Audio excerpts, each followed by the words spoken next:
नमस्कार दोस्तों, आप सबका सिद्धि का चैनल पर बहुत बहुत स्वागत है। भगवान श्री रामचंद्र जी द्वारा स्थापित श्री रामेश्वरम ज्योतिर्लिंग के बारे में स्कंद पुराण में विस्तार से महिमा का वर्णन किया गया है।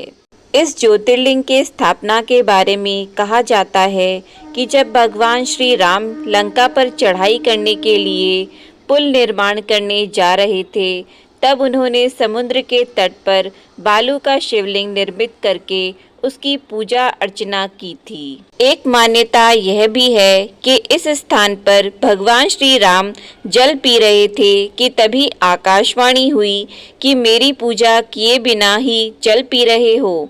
इस बात को सुनकर भगवान श्री रामचंद्र जी ने उसी स्थान पर बालू से शिवलिंग बनाकर उसकी पूजा की और भगवान शिव से रावण पर विजय प्राप्त करने का वर मांगा था। भगवान शिव ने उन्हें वर देते हुए लोक कल्याणार्थ ज्योतिर्लिंग के रूप में वहां निवास करने के सबकी प्रार्थना को स्वीकार कर लिया।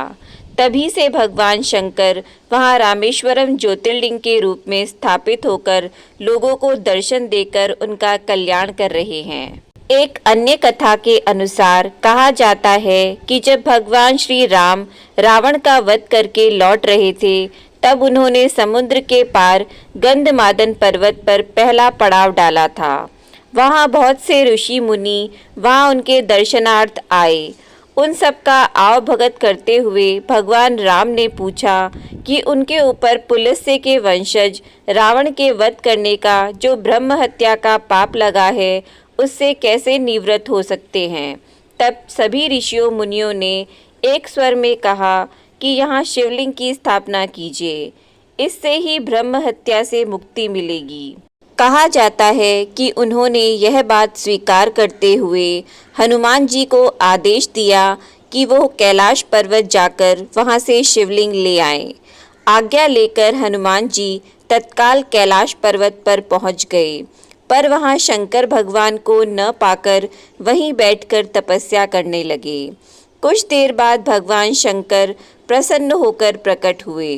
हनुमान जी ने उनके दर्शन करके शिवलिंग लेकर लौटे, लेकिन इधर मुहूर्त बीत जाने के डर से सीता जी द्वारा लिंग की स्थापना हो चुकी थी। यह सब देखकर हनुमान जी अत्यंत दुखी हो उठे और भगवान राम से उन्होंने अपनी व्यथा कह सुनाई।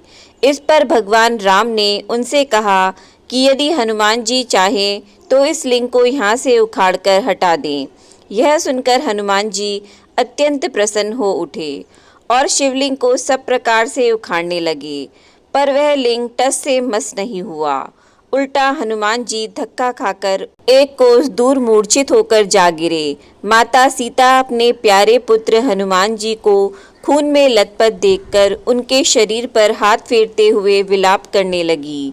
मूर्छा जाने पर हनुमान जी ने भगवान श्री राम के परब्रह्म स्वरूप का दर्शन किया। भगवान ने उन्हें शंकर जी की महिमा सुनाई और फिर हनुमान जी द्वारा लाए गए लिंग की स्थापना भी वहीं पास ही में कर दी गई।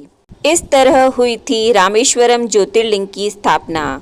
तो दोस्तों, कैसी लगी आपको हमारी ये वीडियो? नीचे कमेंट बॉक्स में ज़रूर बताएं। वीडियो पसंद आया हो तो वीडियो को लाइक और शेयर ज़रूर करें और हमारे चैनल को सब्सक्राइब करना न भूलें। आपका वीडियो देखने के लिए बहुत बहुत धन्यवाद।